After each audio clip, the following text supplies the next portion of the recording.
Hello mga kabonggo, what's up and welcome back to my channel. This is Monique Bongo Surplus TV at meron tayong panibagong unit ngayon, finish unit natin. So before we start, please don't forget to like, subscribe and hit the notification bell para lagi kayong updated sa mga bago kong i-upload na video. Ito ang ating unit na Kia Bongo 3 4x4 double cab. So nakikita nyo naka fully loaded sticker and naka chrome. Ito po yung setup nya. Ayan, napakaganda kasi bagong lagay yung ating sticker.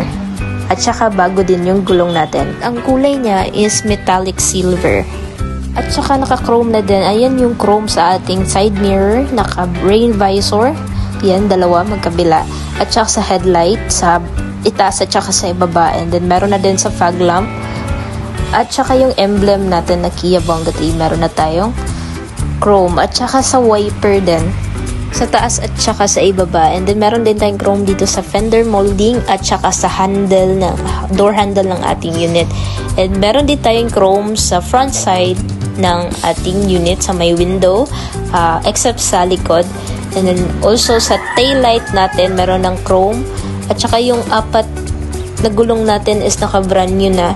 Nakikita nyo, change natin sa brand new. This one is all terrain and naka rim cover na din ng ating unit. Ang nakikita nyo naman sa under chassis natin is hindi siya cutting. Ayan, din yung ating interior. Diyan naman ang ating extra storage para lagayan ng ating mga basic tools.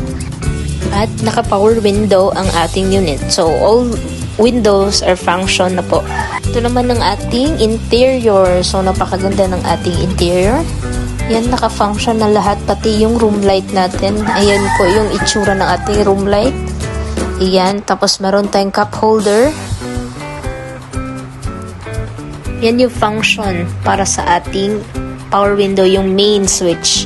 Tapos yan yung stock na stereo galing pa sa Korea. At saka meron tayong extra storage sa itaas for other documents kung ano man ilalagay nyo dyan. Then, ayan yung ating light sa front side.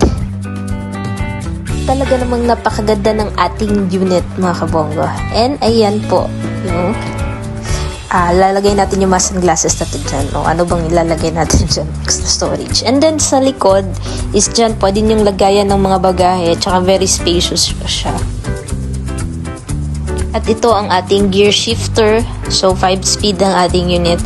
Ito naman yung 4x4. Iyan yung i-engage natin kung gagamitin natin yung 4x4. So, ayan yung itsura niya sa front. Ayan. So, ipapakita ko lang sa inyo. I-adjust ko yung cup holder para kung for example may sasakay sa front. Ayan, pwede siyang umupo dyan. Kasi 6 kasama yung driver. 6 yung pwedeng makasakay. So, 3 sa harap and then 3 din sa likod. Or depende sa sizes.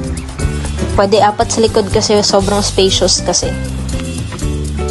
So, ito yung Xerox copy ng ating unit. So, nilalagay natin yan sa sasakyan. For example, test drive siya ng buyer. Pwedeng, nandito na yung ating Xerox copy na ORCR. So, ayan siya. Nakarehistro na po. Nakapangalan yan sa company, owner ng company, yung ating ORCR. Tapos, ipapakita ko naman sa inyo kung saan nakalagay banda yung ating engine. Ayan. So, ang ating unit is J3 3.0 engine. So, ito siya is timing belt tsaka electronic po ang ating unit. So, nirecline ko lang para madali lang natin ma-open yung ating engine. I mean, yung upuan. Tsaka medyo mabigat kasi ako lang yung nag-alsa. So, ito yung ating J3 3.0 engine. Ayan po yung ating engine ng Kia Bongo 3 4x4. This one is manual transmission 4x4. So, manual po yung ating transmission. Walang automatic ang ating Kia Bongo 3. So, ang presyo po ng ating unit is 450,000. So, including na dyan yung registration, yung ating chrome, yung ganyang setup is 450,000 and you can contact me. Nandyan yung numero sa screen and then also our location. So, pasuyo lang ako. Please follow me on my Facebook account. Then, sa Monique Bongo Surplus. Yan po yung Facebook ko. Ayan po sa screen. Then, you can follow me there para sa mga updates, new updates ng ating mga unit, yung prices, and then also the add-ons, mga setup. Nandyan po yung mga short videos ko na i-upload na hindi ko ma-upload dito sa YouTube. So, please follow me and thank you so much. God bless everyone.